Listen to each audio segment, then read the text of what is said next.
Hello guys, আমরা গিয়েছিলাম গোসল করতে বিলে। তো আসার পথে একটি পাখি আমাদের সামনে বেঁধে গেল। পাখিটা না জানি কেটা বেঁধে থুই গেছে আজ কয়েকদিন ধরে, তো খুব কষ্ট করতেছে।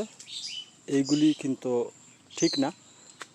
প্রাকৃতিক ভারসাম্য বজায় রাখতে পাখিগুলাই আমাদের দরকার, কিন্তু সেই পাখি পাটা বেঁধে দেখেন কি অবস্থা করেছে।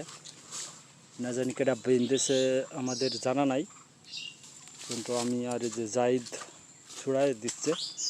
ছুড়ে দাও, ছুড়ে দাও, ঠিক আছে। এবারে এদিকে এড়ি দাও,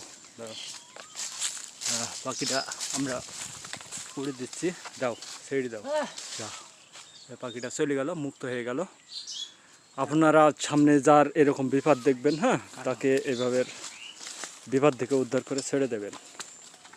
সে শান্তি পাবে, আল্লাহ খুশি হবে, কাজগুলিতেও অনেক সওয়াব পাবেন। ঠিক আছে, আচ্ছা, এ পর্যন্ত থাকলো।